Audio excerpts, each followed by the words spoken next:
She don't believe in shooting stars, but she believe in shoes and cars. Woo! Happy Monday. It's hot. All right, so let's get to the hot buzz. How y'all doing? I hope you had a good weekend. Don't forget to log on to the website to see the blog, because I got some good stuff up there from the weekend, by the way.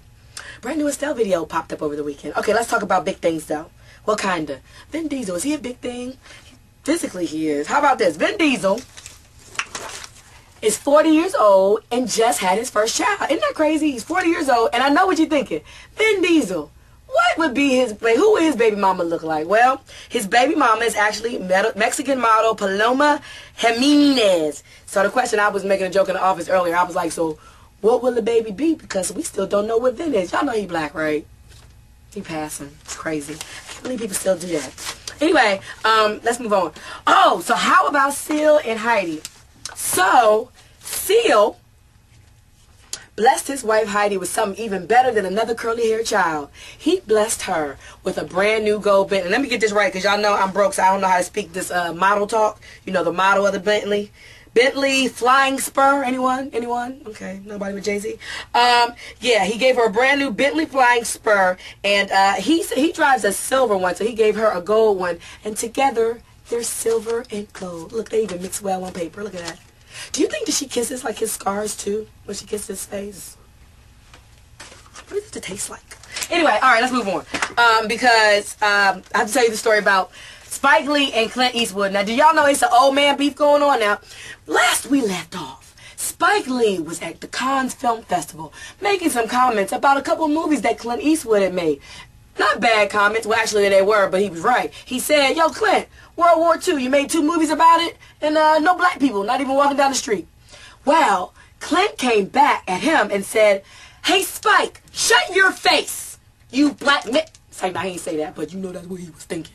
Anyway, no, he said, shut your face. So Spike Lee came back with a better comment, because it's ill, because really, the longer comment from Clint was, well, basically it was about 4 characters, so, you know, wasn't no black person I could slip in there. But Spike's thing was, they wasn't even working in, like, the restaurant. Like, they wasn't serving nobody, nothing, no black, no. Okay, anyway. So Spike came back to him and said, look, he says, I'm going to take the Obama high road, and I'm going to end it right here. But he also said that, first of all, the man is not my father, and we are not on a plantation. You better do the right thing. Let me wrap that story up on that one, because I think there's more to come. I'd like to see them get it in and fight. All right, so Janet Jackson. So people always say to me, you know, Laiya, why do you talk about Def Jam so bad?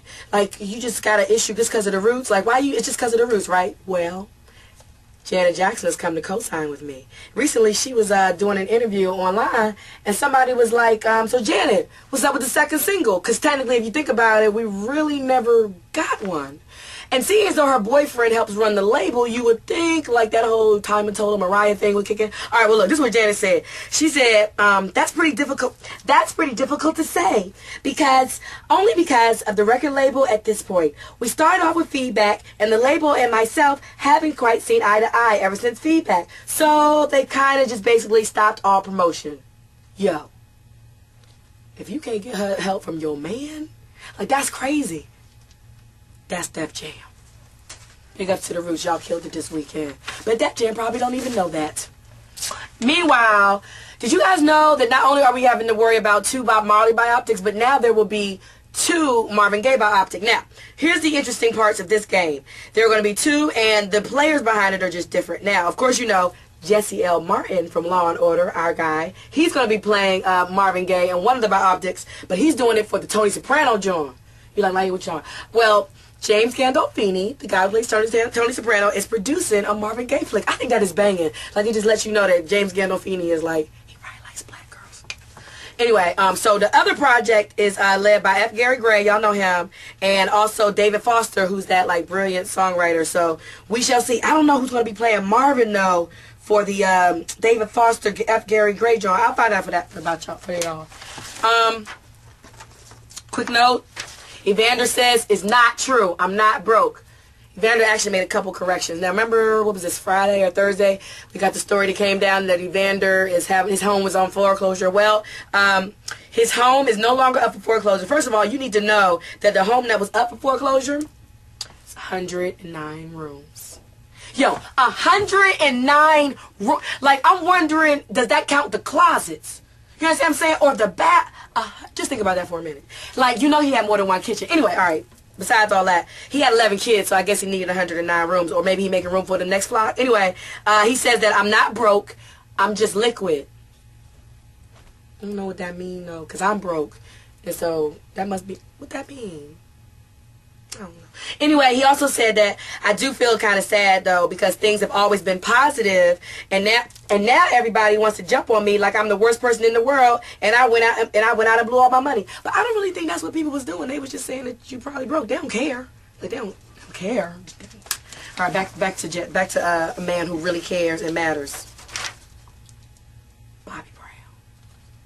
I love this picture. Shout out to my director, Antonio Lee. So Bobby actually made some sense recently, and I really want y'all to think about this. I'm going to hold his face up because he is a legend. And as much as we make fun of him, let's not, you know what I'm saying? Anyway, so recently he was talking about the Usher book. I mean, his new book that he's writing about himself. He was talking about Usher, right? And he was saying how he went to one of Usher's shows. And you know how lately he's been saying a couple things about Usher. But he keeps it real. He says, you know, I went to Usher's show not too long ago, and it was as if I was watching me on stage. And he says, the thing about it is, as he reflects, I love seeing that. It's a compliment to me as a performer.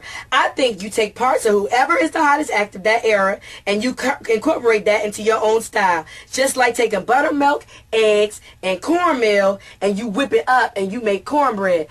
Now my question is to all the is that the real recipe for cornbread? Because a sister has been trying to make her own cornbread for a long time, and it's going to be real funny if Bobby Brown is the one that bought me that recipe. Meanwhile, but I'd still say Jiffy is the king of all cornbreads. Chris Rock. Yo, Chris Rock got the work. I memorized the story, so it don't matter. Chris Rock had the worst joke played on him. He was visiting South Africa on some type of business, and some TV show totally like... There was a story out last week about Chris Rock being up on charges for like raping a minor, a British minor, and it was a freaking joke. Now you see this face that Chris Rock is making? That's the same face he made when he found out about that joke. Can you imagine? Can you imagine? We'll wrap up the buzz on that note. Also, because I don't have nothing else interesting to tell y'all. It's Monday. Why don't you just go to the blog and, you know, do something, watch something. I got some videos and stuff. I'm going to wrap up the buzz. I'm going to sit up straight first, though, because my mama watching. Thank you, Antonio Lee.